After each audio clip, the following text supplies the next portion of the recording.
Hi there, it's Emily, and welcome back to English and Ease, the place where we slow things down, speak gently, and help you feel at home in English. Whether you're out for a walk, doing the dishes, or simply lying on your couch relaxing, I'm glad you're here. This time together is your time to breathe, to listen, and to grow a little in your English journey. No pressure, just ease. Today, I want to talk with you about something that has truly changed the way I live and learn. It's not a grammar tip or a vocabulary list. It's something even more powerful: positive thinking. Now, before you roll your eyes and say, "That sounds too simple," hear me out. Positive thinking isn't about ignoring your problems or pretending everything is perfect. It's about learning to shift your focus just enough so that you feel more hopeful, more confident, and more open to trying again, even when things feel hard. And when you're learning English, that kind of mindset is everything. I've seen it in myself. And I've seen it in so many learners around the world. You could be feeling nervous about speaking, or maybe you've told yourself you're not improving fast enough. You're not alone. We all feel that way sometimes. But what if I told you that changing the way you think could actually help you speak more confidently, more naturally, and even learn faster? Today, we're going to explore that together, step by step. I'll keep it light and simple, and I'll share some personal stories and phrases that you can use in your daily life. If you'd like, grab a notebook, or just sit back and listen. Let's walk through this at your pace. So, what is positive thinking really? Well, for me, it means choosing to see the good, especially when things don't go the way I hoped. It means saying to myself, "This is tough, but I can get through it," instead of, "I'll never be good at this." It's like being your own kind, gentle coach rather than your worst critic. Let me give you an example. Imagine someone learning English. They make a mistake during a conversation and immediately say, "Ugh, I'm terrible at this." That's negative thinking, and it's heavy. Now imagine if they took a deep breath and said, "Oops, I made a mistake. But that's okay. I'm learning." That small shift creates space. It invites growth instead of shame. Here's another. Instead of saying, "I'll never understand native speakers," try, "It's hard right now, but the more I listen, the more I'll understand." See how that feels? It's gentler, it's more true, and it keeps the door open. Positive thinking doesn't mean lying to yourself. It means telling yourself the version of the story that allows you to keep moving forward. Now, I know that might sound easy in theory, but it takes practice. Just like learning English, you need to remind yourself over and over. But the good news is, it works. Over time, you start to believe it, and that belief becomes fuel for your learning. Let me share another example. Maybe you've thought, "My English is so bad." But what if you changed it to, "I'm improving little by little"? Or maybe, "I always make mistakes." How about, "Every mistake is a step forward"? Those tiny adjustments in language reflect a much bigger change in your mindset, and that mindset can make all the difference in your progress. Let's pause for a moment. Think about one negative thing you often say to yourself about English. Just one. Now, can you flip it? Can you soften it into something that supports you instead of stopping you? If you can't think of one now, that's okay. I'll give you a few more examples in a bit. But for now, just remember this. Positive thinking is not about pretending life is perfect. It's about believing that growth is possible. And that's exactly the kind of energy we need when learning something as big as a language. When we think positively, our brains relax. And when we're relaxed, we learn better. It's science. Stress shuts us down. But hope? Hope opens us up. And when we're open, we speak more. We listen more. We try more. And trying is everything. Because English fluency doesn't come from being perfect. It comes from being consistent. It comes from showing up every day and giving yourself permission to speak badly before you speak well. So, let's talk about some common thoughts that come up during the learning process and how to gently reframe them. Here are a few that I've heard from learners, and sometimes even from myself. Negative thought: I'll never be fluent. Positive reframe: I'm becoming more fluent every day, step by step. Negative thought: I'm too old to learn. Positive reframe: I can learn at my own pace. It's never too late. Negative thought: I'm scared people will laugh at me. Positive reframe: I'm brave for trying. Most people admire effort, not perfection. Isn't it amazing how just a few words can shift the entire feeling of a sentence? This practice of changing your thoughts is like a workout for your brain. The more you do it, the easier it becomes.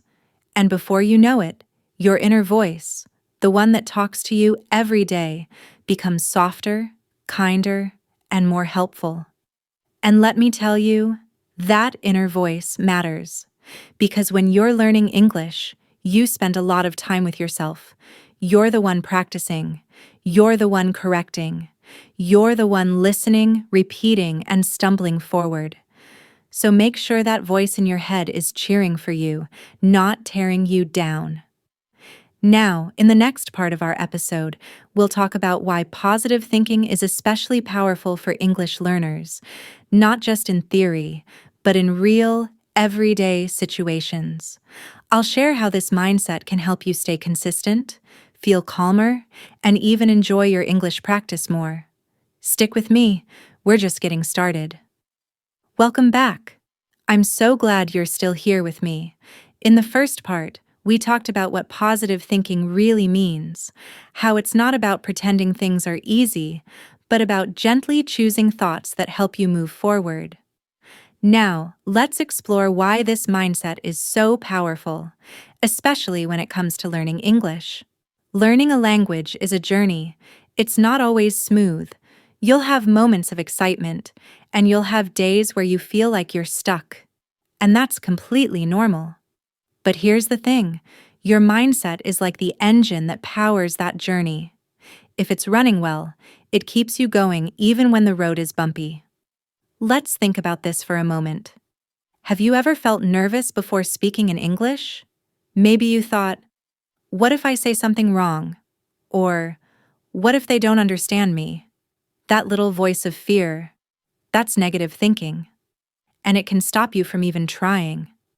Now, what happens when you don't try? You don't speak. And when you don't speak, you don't improve. See how powerful your thoughts can be? But now imagine this instead. You say to yourself, it's okay if I make a mistake. That's how I learn. That small sentence gives you the freedom to try, to speak, to grow. It's like giving yourself permission to be a beginner, and that's a beautiful thing. I want to tell you something that helped me when I was learning a new skill.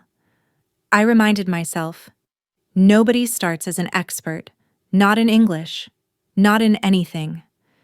Everyone begins with small steps, slow words, and a little bit of fear. The ones who grow are the ones who keep going. That's why positive thinking isn't just nice, it's necessary. Let's take a real-life example. Imagine you go to an English class. Your teacher asks a question and you don't know the answer. You freeze. You feel embarrassed. That's normal. But here's the moment of choice.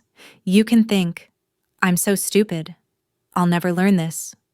Or you can think, okay, I didn't know it this time, but now I'll remember it. See the difference? One thought closes the door, the other opens it.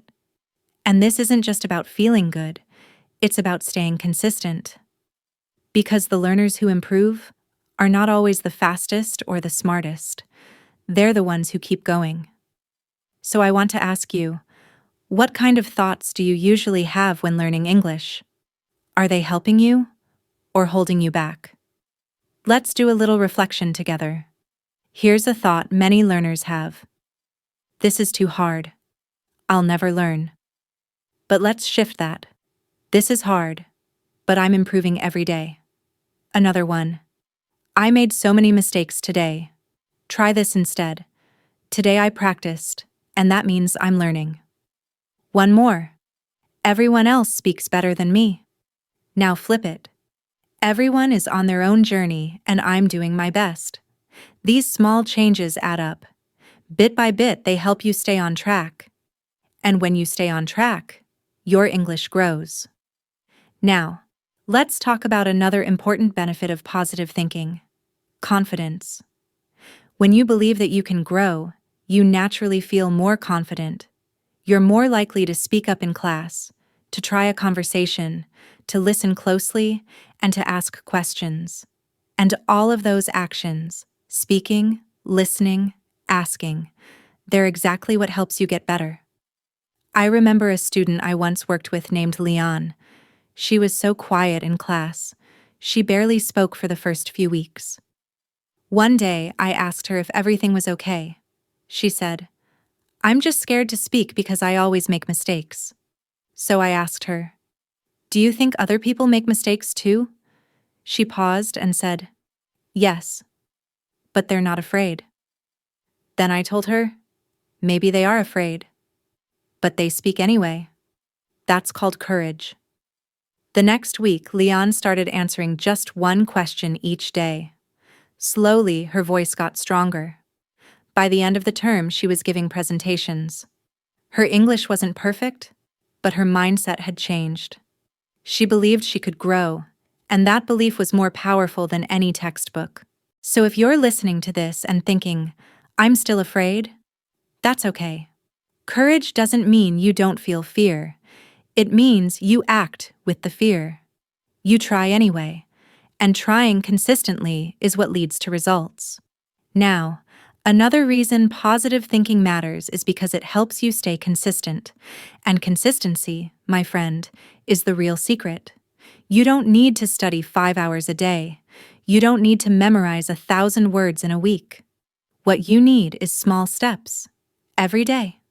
A little podcast, a short shadowing session, reading one paragraph, watching a short English video and writing one new phrase. And when your mindset is positive, you're more likely to show up, even on the days when it feels hard. Why? Because you believe it's worth it. You believe you can improve. You trust the process. Let's say you're practicing 15 minutes a day. That might not seem like much, but over a year? That's more than 90 hours of English practice, and that's just from a tiny daily habit. Positive thinking helps you keep those habits going, because instead of giving up when you miss one day, you say, "That's okay, I'll try again tomorrow." That kind of self-kindness is what builds lasting progress. So let's review a few key points before we move on. Positive thinking doesn't ignore problems. It helps you face them with calm and courage. It gives you the confidence to try, speak, and grow. It helps you stay consistent, even when things feel hard.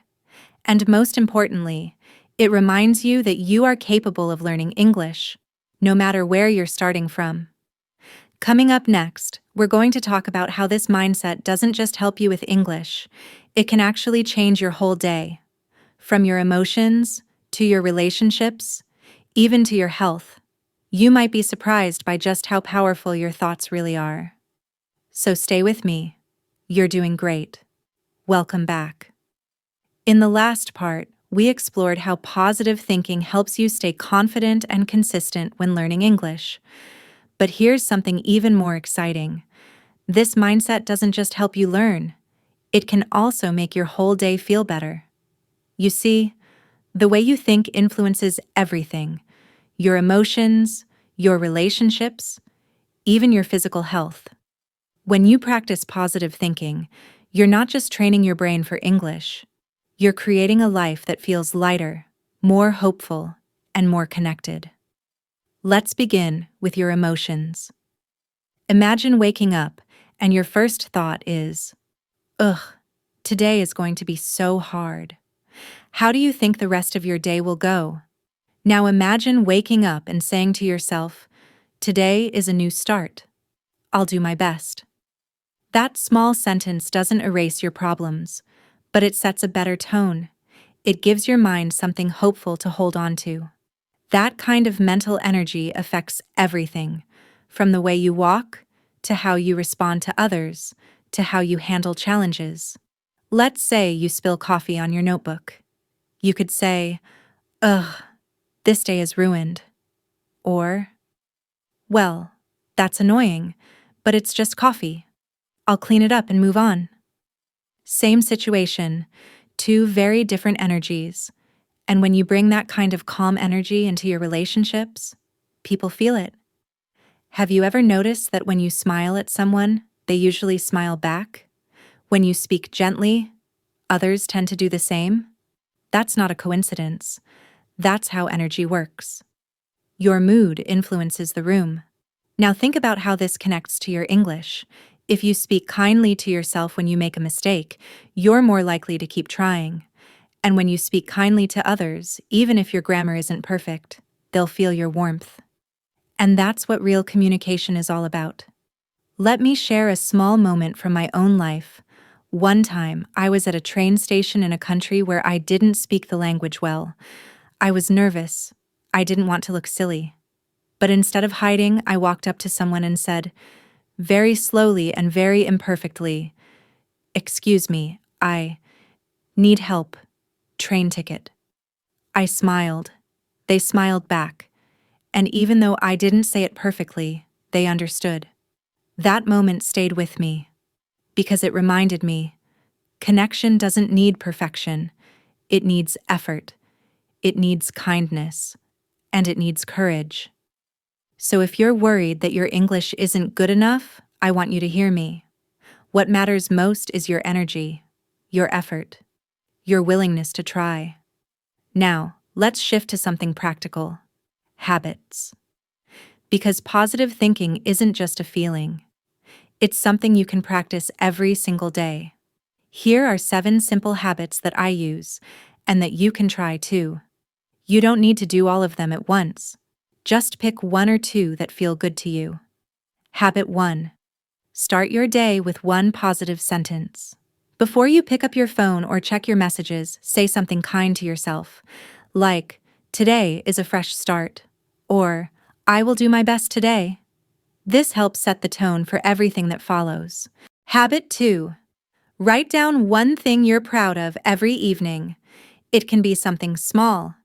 "I listened to an English podcast today," or, "I asked a question in class." When you write it down, your brain starts focusing on success, not failure. Habit 3. Talk to yourself like a friend. When you make a mistake, don't say, "I'm so stupid." Say, "That's okay. I'm learning." If you wouldn't say it to a friend, don't say it to yourself. Habit 4. Take a short walk or stretch break. When you feel stuck, sometimes a bit of fresh air or gentle movement can reset your mood. Even 5 minutes can make a difference. Habit 5. Listen to something inspiring in English. Find a podcast or a short video that lifts you up. Let it fill your ears and heart with hope. You'll improve your English and your mood at the same time. Habit 6. Smile. Yes, smile, even if you don't feel like it. Smiling sends a message to your brain that says, "I'm okay. I've got this." It might feel silly at first, but it really works. Habit 7. Be thankful. At the end of each day, name one thing you're grateful for. It can be as small as, "I had a nice cup of tea," or, "I learned a new word." Gratitude is one of the most powerful tools for a positive mind. Now, I know life gets busy. You might forget one day. That's okay. The goal isn't perfection. It's presence. It's showing up for yourself again and again. Maybe this week, you pick just one habit.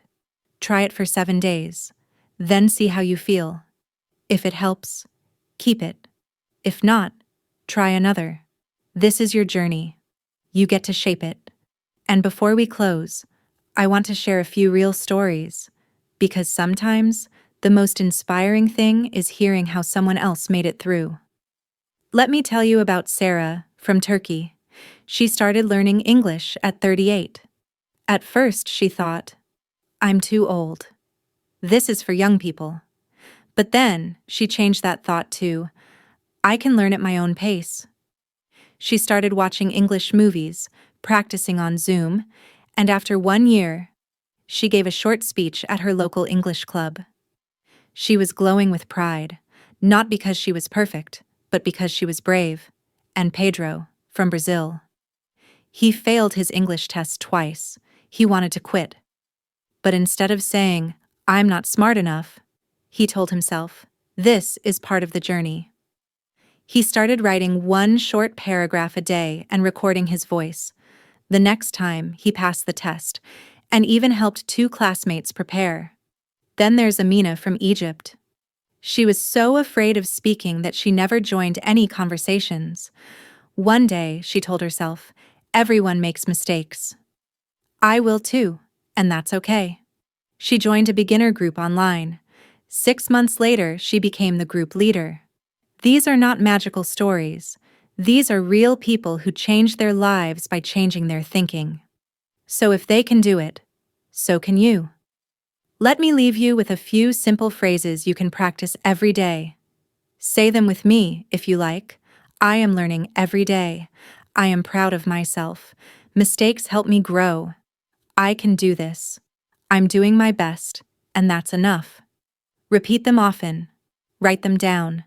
Whisper them on your walk. These little sentences are seeds, and over time, they grow into confidence, ease, and joy. You are not just learning English. You are learning how to support yourself, to believe in yourself, to be kind to yourself.